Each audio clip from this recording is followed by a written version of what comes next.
NCP নামে যে দলটা নতুন জুলাই আগস্টের পর গঠন হয়েছে এনসিপি, তো আমরা দেখি সোশ্যাল মিডিয়াতে তাদের যে অবস্থান, এই অবস্থান বিষয়ে আপনি একটু আমাদেরকে বিস্তারিত বলবেন।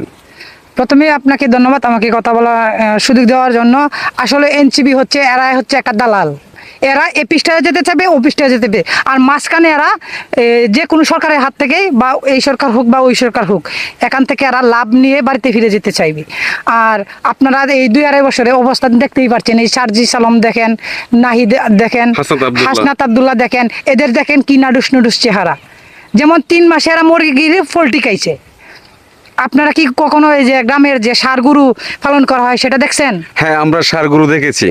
তাহলে অবশ্যই বলি, একটা ষাঁড় গরুকে কিন্তু মনে করেন যে এই পোলট্রি ফিড যদি আপনি মাত্র 3 মাস সেই পোলট্রি খাওয়ান, মুরগির খাদ্য খাওয়ান, সেই ষাঁড় গরুটা কিন্তু পরিপূর্ণভাবে একদম দেখা যাবে যে একদম গুড ফর হেলথ, সুস্বাস্থ্যবান। সেটাকে পোলট্রি ফিড। আসলে কিন্তু এই পোলট্রি খাওয়ানোটা ঠিক না। সেরকম পোলট্রি ফিড খাইছে এই যে নাহিদ, দেখেন কি নাড়ুস নুড়ুস চেহারা হয়ে গেছে। এরা দেশের মানুষের, সম্পূর্ণ মানুষের রক্ত চুষে এরা পোলট্রি ফিড খাইছে। এরা পোলট্রি ফিড খায়, দেখেন এদের চেহারা। এদের পিছনে কি কেউ থাকবে ভাই? এরা যে এই সব কাজ করতে, এদের পিছনে কি আপনারা আছেন? কখনোই না। এই তো এদের পিছনে আমরা নাই। তোরা তোদের মতো থাক, আর মাতামাতি করিস না, দেশের 12টা বাজাইস না, সাধারণ মানুষের বিরুদ্ধে কোনো ষড়যন্ত্র করিস না। তোরা না খেয়ে থাকবি না, আমাদের এই সাধারণ মানুষ না খেয়ে থাকবে।